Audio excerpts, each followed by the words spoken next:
And I know you, because you're from my hometown. Richard Ramirez, Night Stalker. You just died of cancer in your cell a few years back. So that was a lie. Birdie's back, bitches, and she wants to play some strip Pictionary. Yes, another season of American Horror Story has come. It's so sad, and Think Story is here to break down the final episode, and I gotta say, I really enjoyed this season. I know the campiness, get it, isn't everyone's cup of tea, but overall, I gotta rank this in my top 3 seasons. That being said, don't form a mob or anything, but the final episode for me left a lot of unanswered questions, and there were some character arcs that weren't fully fleshed out, and lots of plot inconsistencies, so I may do one of my How It Should Have Ended videos if I have time in the upcoming days. If you haven't seen the one I did for last season's Apocalypse, I've left a link in the description below. We are back at Camp Redwood, this time in 2019. An Uber drives Bobby Richter, yes, the now adult son of Mr. Jingles, to the abandoned camp which hasn't been touched since that ill-fated Camp Redwood festival back in 1989. Bobby passes a rusted wood chipper, foreshadowing the kick-ass gore that's to come.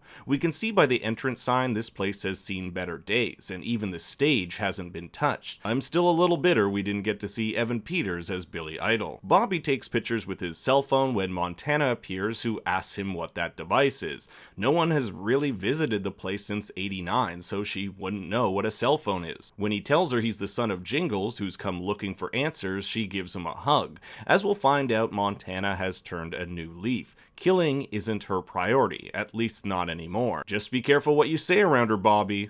Aerobics is kind of a joke these days. What did you say? Taking Bobby to the cabin, we also see that Trevor is there. He has survived his tragic dick shooting, which we'll get to in a bit. Bobby has a scrapbook filled with information about the camp, including all of its victims. He tells Montana that his aunt, on her deathbed, told him the truth about his father. That's why he's now all of a sudden ventured to the camp in search of answers 30 years later. He's also the luckiest person on the planet, receiving anonymous checks from someone and wants to find out who sent them. Unfortunately for Bobby, the ghost of Jingles hasn't been seen. Montana saying that she saw with her own eyes him being taken away by dark forces. She's referring to him being thrown overboard by the drowned, deformed corpse of his brother, the one he was supposed to be looking after, but instead was perving some counselors making sexy time. Montana grabs Bobby's gun from his backpack to prove that she can come back to life. That's like a great party trick when we're transported back to 1989. Margaret is pissed because the talent is nowhere to be found. She's chilling with Ricky and Bruce, and when Courtney comes in telling her that Trevor has blocked the road, she shoots him in the face. So disrespectful after he cleaned up that entire tour bus.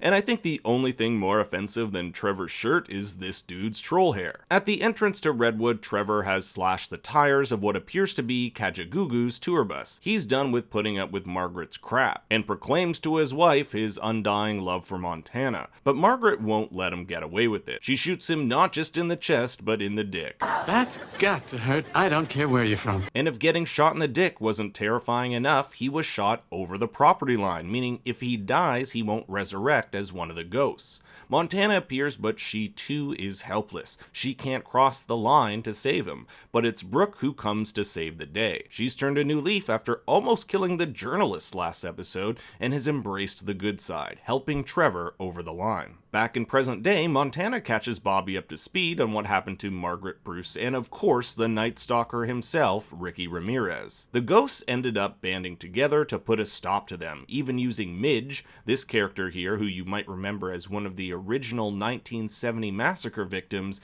as a decoy to kill Bruce. I also love how he holds the knife here because he has no thumbs. Trevor stabs Bruce and kicks him outside the bounds of the property so he won't be able to resurrect. Ramirez, however, is a different story. They just can't kill him and chuck him off the property because he'll just resurrect by the power of Satan and go off to kill Bobby. I've missed you too. But the festival seems like a bust, so I'm gonna go kill this kid in Alaska. Montana's plan is to set up a death watch, lure Ramirez into Lavinia's shack, and repeatedly murder him every time he resurrects until the end of time. I mean, I guess the alternative was to let him go, but since Montana says there are tons of ghosts there, they can take turns. Xavier uses a chainsaw, and Ray even unleashes his inner Annie Wilkes by hobbling his legs with a sledgehammer. It's for the best.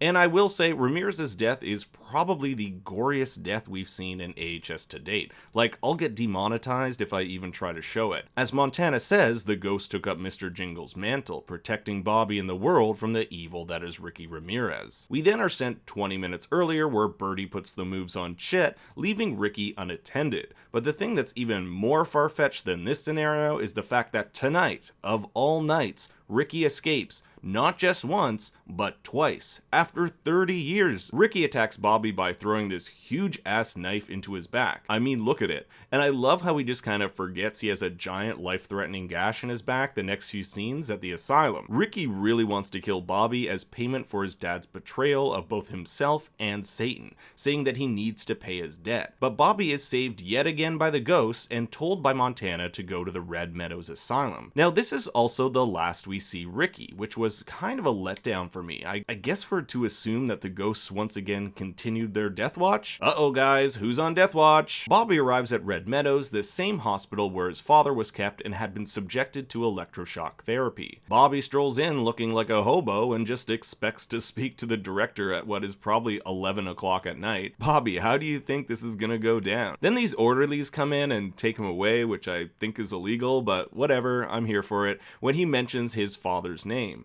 a name which Donna Chambers, the now medical director, recognizes. It's kind of ironic that she's the director since she was the one who orchestrated Jingle's escape from that very institution way back in '84. She tells him Margaret was the real killer and recounts her story. The angry mob of ghosts have surrounded the cabin while Margaret loads her gun, but it's Donna who's the first to take a stab at her, literally. Brooke comes to save the day, but in the scuffle is shot. We'll get back to her in a second. Margaret is brought out to the wood chipper where her limbs are systematically cut off one by one. I'm already dying. All right.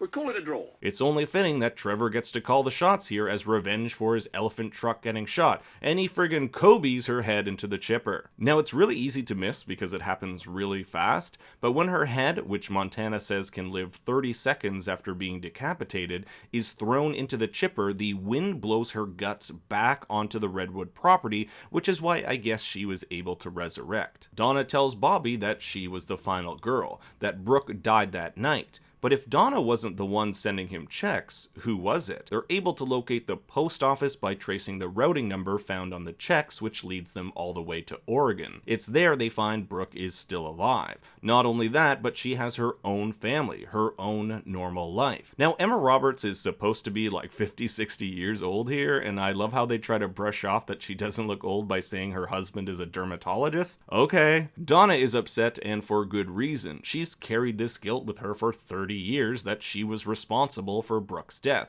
And I gotta be honest, Brooke's response that it was just too hard for her was kind of weak. We find out that Ray was the one who helped Brooke out. The bullet went right through her and says he'll get some bandages. Ray, you're probably gonna need a lot more than bandages for this one. However, I forgive it because they do this cute iodine and bandage throwback, which is a nod to their first somewhat romantic encounter back in episode 1. Ray leads her to the edge of the property and all she remembers is passing out and waking up in a hospital. And somehow the tour bus that was blocking the way has magically been removed. Brooke sent checks to Bobby as her way of coping with what had happened. She said she needed a glimmer of hope in all the darkness. She had seen that a once evil man could find redemption, turn his life around, and start a family and be a good person. She also knows how Camp Redwood has a way of pulling people back. Perhaps if Bobby was given money, he could break free from this, quote, awful legacy. Brooke and Donna turn out to be the final girls, and I gotta be honest, I thought Brooke's ending was pretty weak, considering they built her up to be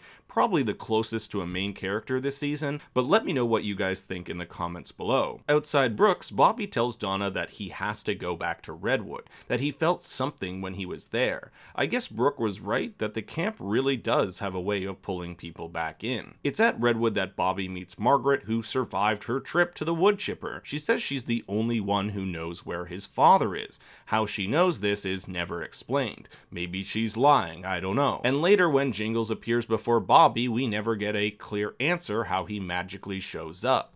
This to me is one of the more frustrating aspects of the season. The rules surrounding the whole curse and resurrection stuff is conveniently twisted so that the writers can adjust it to fit whatever plot point they're trying to achieve. For example, in some episodes the bodies take time before they're resurrected, and in others they magically appear moments later. Jingles isn't able to be found for 30 years, but then comes out at the end. Where was he when Bobby first arrived? Where was Jingles this whole time? Somewhere at the camp or in his own personal heaven, as I theorized in my episode 8 video. All of this is very muddy, but I still liked how Bobby was able to finally meet his dad and grandma. Aww. Jingles asks Jingles Jr. why he came back, and he says it was to thank him for the sacrifice his father made, so that he could grow up and be free without the specter of Ricky after him. Lavinia is the one to kill Margaret, which is kind of ironic since Lavinia was the first massacre perpetrator, killing Margaret, who was the second and third. The ghosts say farewell to Bobby, and Montana talks about how the 80s will never die, just like themselves, with the final scene taking place between Bobby and his family, his grandmother, father, and Uncle Bobby. I'll get more into this if I end up doing a how it should have ended video, but the thing that disappointed me the most was the lack of closure for the ghosts, specifically a few of them who had cool backstories and traumas that were explored, yet their redemptive arcs were never really panned out. I would also have loved to have seen more lore behind the curse surrounding the camp and tie-ins to other seasons. I think they missed a valuable opportunity to tie Ricky in with Michael Langdon and last season's Apocalypse. They have so many similarities, yet that was all glossed over. Overall though, this season was fun as hell. I don't think there was a dud episode in the bunch. As much as I throw shade at the show, I do it out of love. So I hope you'll consider stabbing that like button, subscribing, and leaving a comment about what you thought about the season. You can also follow me on Twitter at ThinkStoryYT. Until next season, remember, Daddy loves you very much.